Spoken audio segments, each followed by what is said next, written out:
যশোরের বসুন্ধিয়ার যুব সমাজ ও এলাকাবাসীর আয়োজনে বসুন্ধিয়া ৮ দলীয় ফুটবল টুর্নামেন্টের ফাইনাল খেলা অনুষ্ঠিত হয়েছে। ১০ July Basundhia school and college মাঠে এই খেলার আয়োজন করা হয়। এ সময় প্রধান অতিথি ছিলেন যশোর ৪ আসনের সংসদ সদস্য আলহাজ এনামুল হক বাবুল। অনুষ্ঠানে বিশেষ অতিথি ছিলেন যশোর জেলা ফুটবল অ্যাসোসিয়েশনের সভাপতি আলহাজ আসাদুজ্জামান মিঠু। বসুন্ধিয়া ৮ দলীয় ফুটবল টুর্নামেন্টের আহ্বায়ক হারুন আর রশিদের সভাপতিত্বে প্রধান পৃষ্ঠপোষক ছিলেন ১৫ নম্বর বসুন্ধিয়া ইউনিয়ন পরিষদের চেয়ারম্যান রেজাউল ইসলাম খান রাসেল।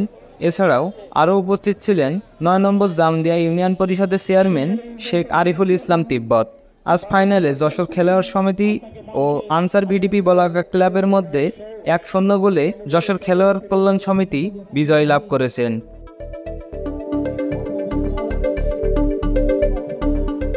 খেলা শেষে বিজয়ী দলকে পুরস্কার তুলে দেন অতিথিবৃন্দ।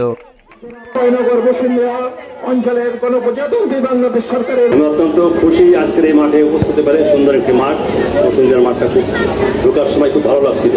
খেলার সুন্দর পরিবেশ, এই পরিবেশে আজকে ফাইনাল খেলা হচ্ছে। যারা আয়োজন করেছে তাদের প্রতি আমি কৃতজ্ঞ। এবং আমি একটু কথা বলি যে খেলাধুলার অবস্থা খুব ভালো না, আমি নিজে স্বীকার করি। সারা দেশেই আজকে ফুটবলের অবস্থা ভালো না, অন্যান্য খেলাধুলা প্রায় মরেই গিয়েছে। এর মধ্যেও আজকে আমার নির্বাচনী এলাকায় বিশেষ করে অভয়নগর, বসুন্ধিয়া এবং বাগানপাড়ায় আজকে বলেছি এখানেও ফুটবল হবে এবং আমরা প্রতিটি স্কুলে ফুটবল দেব, ক্রীড়া সামগ্রী দেবো প্রতিটি স্কুলে, এবং খেলাধুলো যাতে চালু থাকে এই চেষ্টা করব। এবং একাধিক টুর্নামেন্টের একটা এলাকায় বয়সভিত্তিক হবে। এই বিষয়ে আমার একার কোনো দায়িত্ব নেই, করতে পারবো না। আমি আজকে যারা ক্রীড়া সংগঠক এখানকার চেয়ারম্যানকে বলছি, সে থেকে সবাইকে নিয়ে আজকে বসুন্ধিয়া স্কুল এলাকা এখানকার এই ইউনিয়নের একটি ফুটবলের একটি আবার ভূমি করে তুলবে। আমি আজকের এই সুন্দর একটি ফুটবল হোক এই কামনা করি।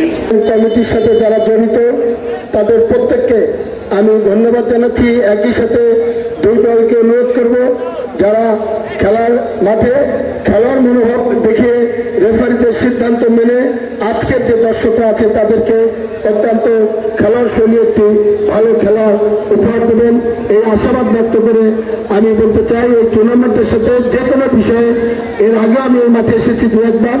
সব ধরনের ফুটবলের আয়োজনের সাথে উন্নয়নের সাথে আমি নিজেকে আগে যেভাবে রেখেছি এবং আগামীতেও যে কোনো বিষয়ে বললে আমি আপনাদের সাথে থাকবো এই আশাবাদ ব্যক্ত করে মাননীয় প্রধানমন্ত্রীকে এই টুর্নামেন্ট সহ এই অঞ্চলের খেলা সহ তথা যশোরের ফুটবলকে আরো বিকশিত করার জন্য সার্বিক সহযোগিতা কামনা করে আমার বক্তব্য শেষ করছি। আল্লাহ হাফেজ।